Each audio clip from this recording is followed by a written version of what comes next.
Hey guys, Sean here. Welcome to the F1 Word and some news that has just come out in the last hour or so. Now, as I'm sure you'll remember, following the Japanese Grand Prix, Racing Point lodged a protest against Renault, alleging that the team were using a preset lap distance dependent brake bias adjustment system on their cars. The FIA later sealed and impounded the necessary parts that were needed to conduct a thorough investigation. And following that investigation, a decision has now been made. The stewards found that although the device is not the system that Racing Point alleged, the braking system Renault used, quote, constitutes a driving aid and is therefore not in compliance with Article 27.1 of the FIA Formula One sporting regulations.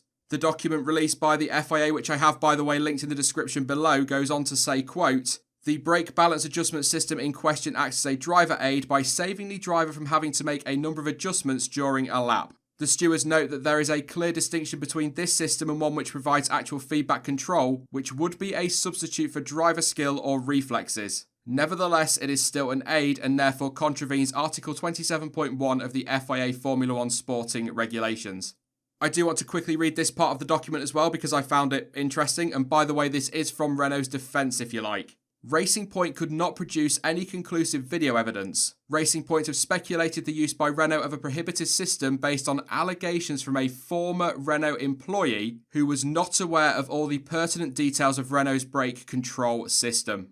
Renault do, of course, have the right to appeal the decision by the FIA stewards, and they have until 10 a.m. Mexico time tomorrow to do so, so watch this space on that one.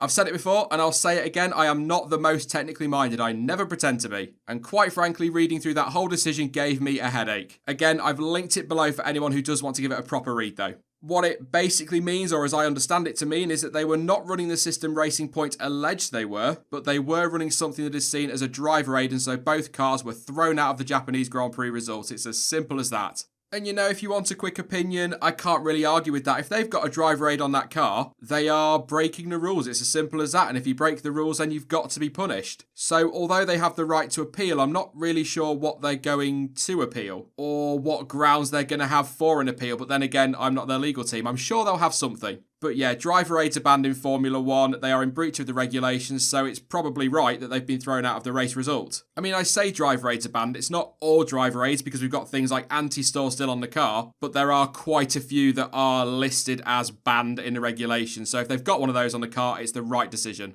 And to be honest, there may even be a sigh of relief from Enstone and probably Renault fans as well that the punishment wasn't any worse, because there were some murmurings after Japan, weren't there, that they could be excluded from the whole championship. So at least from that point of view, it is, in air quotes, only excluded from the Japanese Grand Prix. So, what that means is Daniel Ricciardo loses his 6th place finish in Japan and Nico Hülkenberg loses his 10th place. All of that sees Charles Leclerc, Pierre Gasly and Sergio Perez bumped up 1 place each, with Lance Stroll and Daniel Kvyat both being promoted into the points.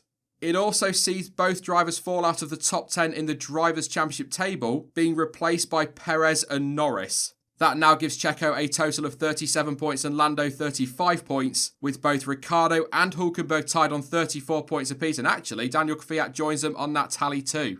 Constructors' Championship-wise, well, Renault's chances now of catching McLaren have certainly taken a big hit as they drop back down to 68 points, now 43 behind 4th place. That's surely insurmountable now. We'll see. Long way to go. Still 4 races. They could get 4 straight 1-2s. Yeah. But it does move Toro Rosso to within 6 points of Renault, and funnily enough, Racing Point are now just 10 points behind 5th place. So well worth the protest from a Racing Point of view.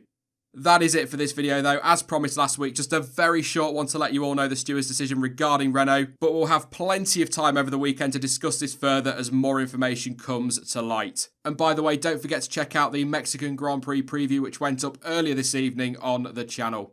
I will be back soon, of course, with more content as ever, but don't forget that you can follow me over on social media and all of the links you need for that are in the description down below. But as ever, thank you for watching. I've been Sean, this has been the F1 Word, and until next time, goodbye.